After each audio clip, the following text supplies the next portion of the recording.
The story of the Tinderbox. Gather round, my little friends, and listen to a tale of magic, dogs with enormous eyes, and a soldier who found his fortune in the strangest of places. Once upon a time, a soldier came marching along the road. Left, right, tap, tap, went his boots on the dusty path. He had his knapsack on his back, and a sword at his side. He was returning home from the wars, feeling tired but happy to be heading back. As he walked along, whistling a cheerful tune, he met a very strange-looking old witch. Oh my! Her bottom lip hung all the way down to her chest. "Good evening, soldier," croaked the witch.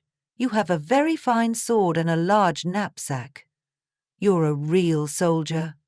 How would you like to have as much money as you could ever want?" The soldier's eyes widened with surprise. "Thank you, old witch," he said, not quite sure what to think. "Can you imagine what happened next, my dears?" The witch pointed to a large tree beside them and said, "See that tree? It's completely hollow inside.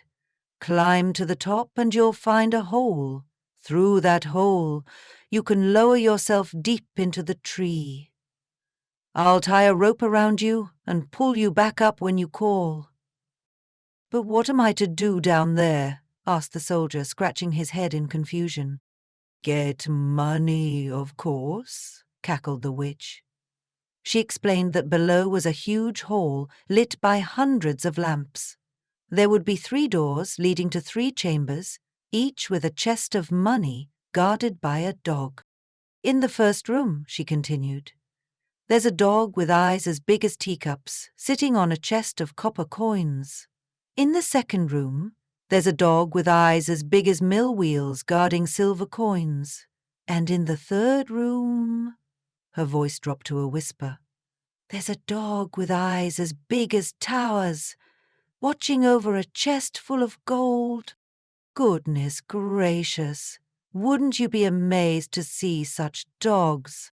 The witch gave the soldier her blue-checked apron. "Just put the dogs on my apron and they won't hurt you. Then you can take all the money you want." The soldier thought for a moment. "What's the catch? What do you want from me?" "Just bring me an old tinderbox that my grandmother left down there," said the witch with a sly smile. "That's it." "Sure, I promise," said the soldier. The witch tied the rope around him, and down he went into the hollow tree. Just as she had said, he found himself in a brightly lit hall. When he opened the first door, wow! There sat the dog with eyes as large as teacups, staring right at him. "Hello there, Big Eyes," said the soldier with a chuckle. He quickly placed the dog on the witch's apron and filled his pockets with copper coins. In the second room, oh my goodness, there was the dog with eyes like mill wheels. "Don't look at me like that," laughed the soldier. "You'll make your eyes water." He put this dog on the apron too and traded his copper coins for silver ones. When he entered the third room, he almost jumped out of his skin.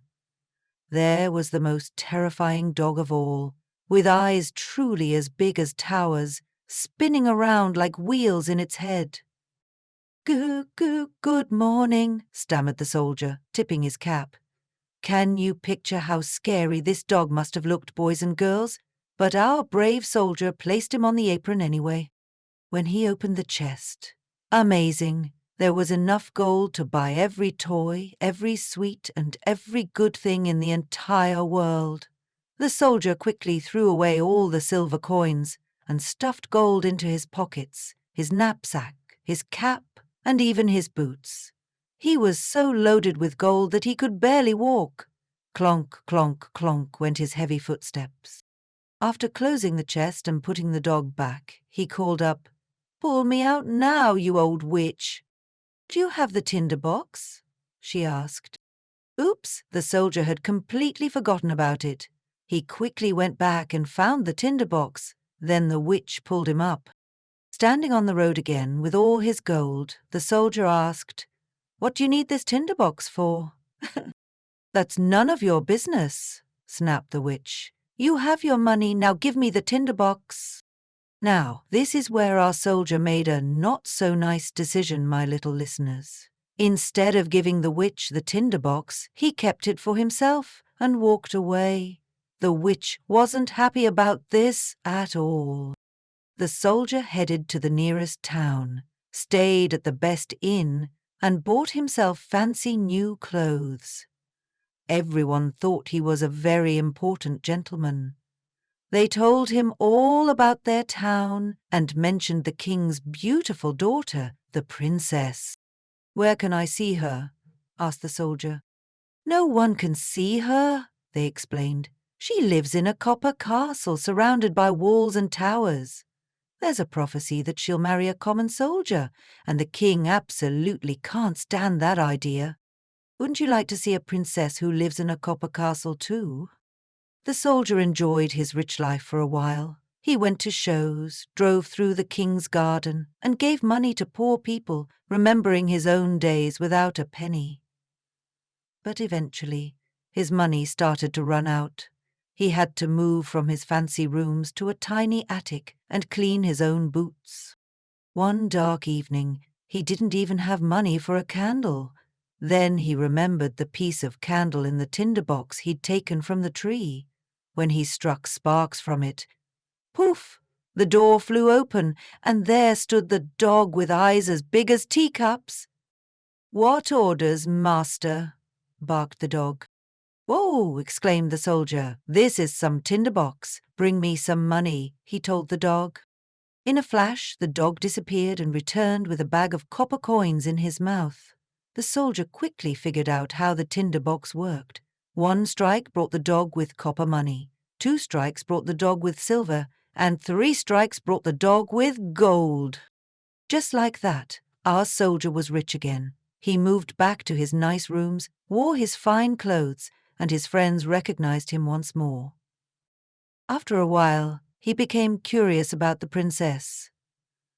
"Everyone says she's beautiful," he thought.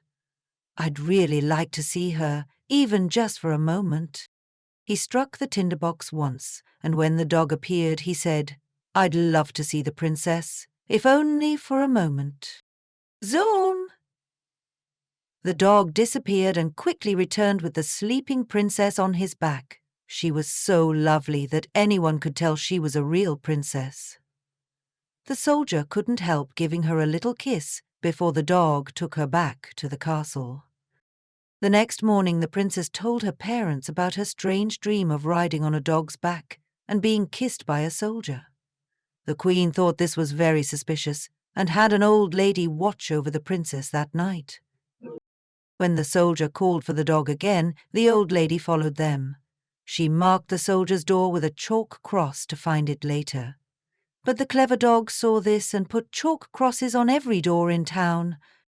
In the morning, the royal search party was completely confused. Crosses were everywhere. They couldn't figure out which house was the right one.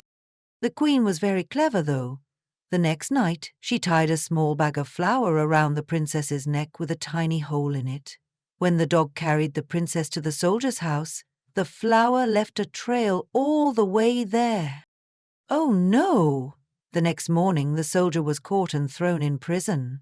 "Tomorrow you will be hanged," they told him. How terrible! Even worse, he had left his magical tinderbox at the inn. As he sat in his cell watching people gather to see his hanging, a shoemaker's boy ran past. "Hey, shoemaker's boy," called the soldier. "If you run to where I was staying and bring me my tinderbox, I'll give you 4 shillings. The boy liked this idea and quickly fetched the tinderbox. Just as the soldier was about to be hanged, he asked for one last wish: to smoke a pipe. The king couldn't refuse such a simple request. The soldier took out his tinderbox and struck it 3 times. Boom! All 3 dogs appeared at once. The biggest dog, with tower-sized eyes, looked at the soldier and growled, "How can we help, master?" "Please save me from being hanged," cried the soldier. The dog scared everyone away, and the people decided that the soldier should be their new king instead. They put him in the royal carriage while the dogs ran ahead, barking, "Hooray!" Children whistled through their fingers, and soldiers saluted their new king. The beautiful princess came out of her copper castle and became queen, which made her very happy. The wedding celebration lasted a whole week, with the 3 magical dogs sitting at the table, their enormous eyes watching everything with delight. And that, my sweet little friends, is the end of our magical tale. Perhaps if you look carefully at old tinderboxes, you might find one with special powers too. Just remember to be kinder than our soldier was to the old witch. Thank you for listening, and I hoped you liked this story. If you enjoyed it, please take a moment to like this video and subscribe to my channel. I have plenty more fairy tales for you.